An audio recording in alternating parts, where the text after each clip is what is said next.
بسم اللہ الرحمن الرحیم اللہم صلی علی سیدنا محمد وعلی آل سیدنا محمد وبارک وسلم۔ محترم ناظرین، حضرت حسین رضی اللہ تعالیٰ عنہ کا جو خطبہ تھا، خطبے میں ارشاد فرمایا، کیا تم موت سے ڈرانا چاہتے ہو؟ سارے مجمع میں ایک عجیب سما تھا۔ ایسا خطبہ آپ نے پڑھا جو آپ سے شیئر کرنے لگے ہیں۔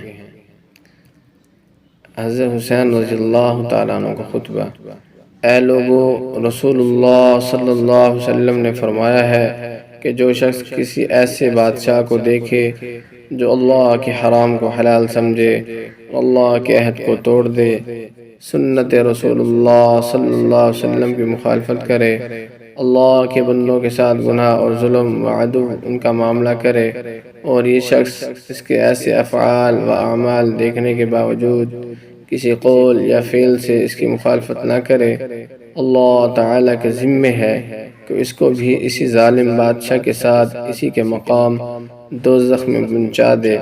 اور آپ کو یہ بھی معلوم ہے کہ یزید اور اس کے امراء و حکام نے شیطان کی پیروی کو اختیار کر رکھا ہے اور رحمان کی اطاعت کو چھوڑ بیٹھے ہیں اور زمین میں فساد پھیلا دیا ہے، حدود الہیہ کو معطل کر دیا، اسلامی بیت المال کو اپنے ملک سمجھ لیا، اللہ کے حرام کو حلال کر ڈالا اور حلال کو حرام ٹھہرا دیا، اور میں دوسروں سے زیادہ حقدار ہوں، اور میرے پاس تمہارے خطوط اور وفود تمہاری بیعت کا پیغام لے کر پہنچے ہیں، اور یہ کہ تم میرا ساتھ نہ چھوڑو گے اور میری جان کو اپنی جانوں کو برابر سمجھو گے۔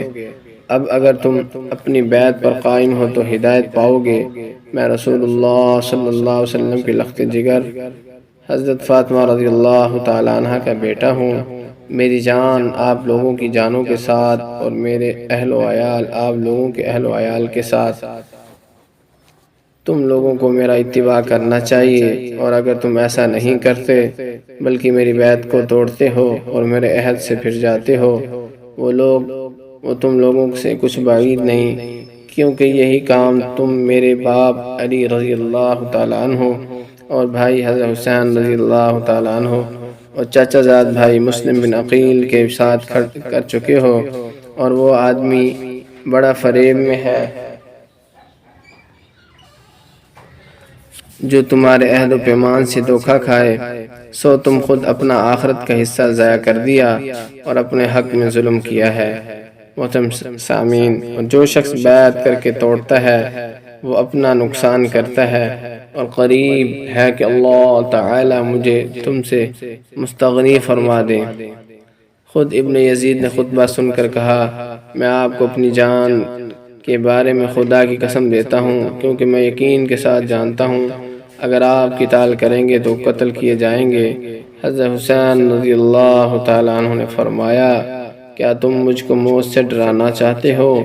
جو میں کہہ رہا ہوں اس پر توجہ نہیں دیتے۔ میں آپ کے جواب میں صرف وہی کہہ سکتا ہوں جو رسول اللہ صلی اللہ علیہ وسلم کی امداد کے لیے نکلنے والے ایک صحابی نے اپنے بھائی کی نصیحت کے جواب میں کہا تھا۔ بھائی نے اس سے کہا، تم کہاں جاتے ہو؟ قتل کر دیے جاؤ گے۔ تو اس صحابی نے جواب میں یہ شعر پڑھے، یعنی میں اپنا ارادہ کو پورا کروں گا اور موت میں کسی جوان کے لیے آڑ نہیں، جبکہ اس کی نیت خیر ہو اور مسلمان ہو کر جہاد کر رہا ہو۔ پھر اگر میں زندہ رہ گیا تو نادم نہ ہوں گا، اور اگر مر گیا تو قابل ملامت نہ ہوں گا۔ اور تمہارے لیے اس سے بڑی ذلت کیا ہے کہ ذلیل و خوار ہو کر زندہ رہو۔ حر بن یزید کچھ تو پہلے سے اہل بیت کا احترام دل میں رکھتا تھا، کچھ خطبوں سے متاثر ہو رہا تھا، یہ کلام سن کر ان سے علیحدہ ہو گیا اور ساتھ ساتھ حضرت حسین رضی اللہ تعالیٰ عنہ کے ساتھ چلنے لگا۔ اللہ اکبر۔ محترم ناظرین، اللہ تعالیٰ کہ ہاں اپنے آپ کو قربان کرا کر دین کی حفاظت کرنے والے یہ لوگ آج ہمارے لیے دین کو باقی رکھ کے چلے گئے۔